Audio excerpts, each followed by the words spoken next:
ओम श्री सिद्धेश्वरीश्वर सद्गुरुभ्यो नमः। ओम श्री सिद्धेश्वरीश्वर सद्गुरुभ्यो नमः।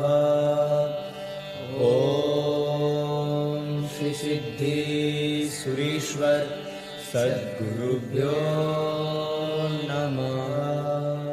हमें अपनी बेटी को पढ़ने के लिए अमेरिका भेजना था, परंतु मुश्किल यह थी कि वहाँ हमारा कोई परिचित नहीं था।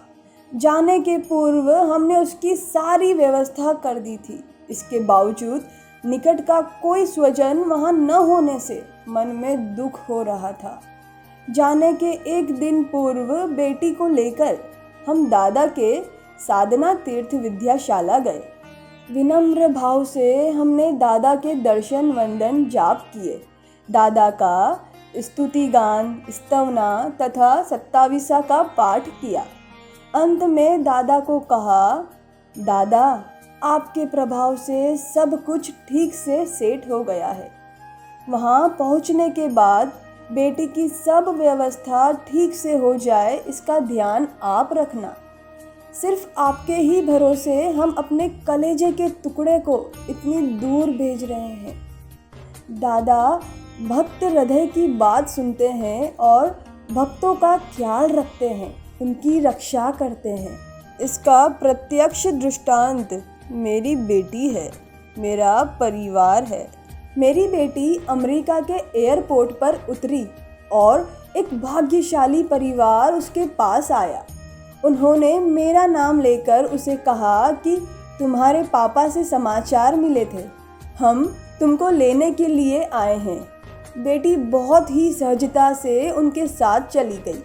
बेटी को जहाँ पर रहना था वहाँ उसे उतार कर सब तरह से उसे समझाकर तथा व्यवस्थित रूप से सारा आयोजन करके 3 घंटे बाद वे लोग चले गए।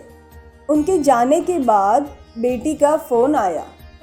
सारी व्यवस्था अच्छी तरह से हो गई है आदि बातें की और कहा, पापा आपने जिस अंकल को भेजा था वो अंकल बहुत ही मददगार साबित हुए।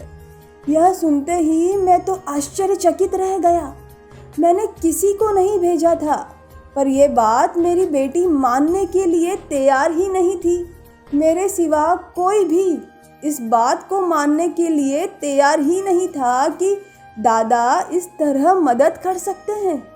परदेश गई बेटी को किसी तरह की कोई तकलीफ ना पड़े, इसके लिए दादा इस सीमा तक ध्यान रख सकते हैं। भला ऐसी बात मानने के लिए कौन तैयार होगा? आखिर दादा तो दादा है। स्वयं का भक्त मुश्किल में हो, यह बात दादा कैसे बर्दाश्त कर सकते हैं?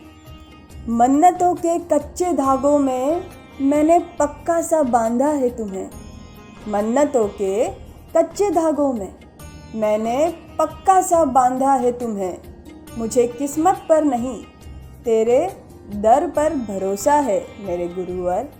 तेरे दर पर भरोसा है मेरे गुरुवर।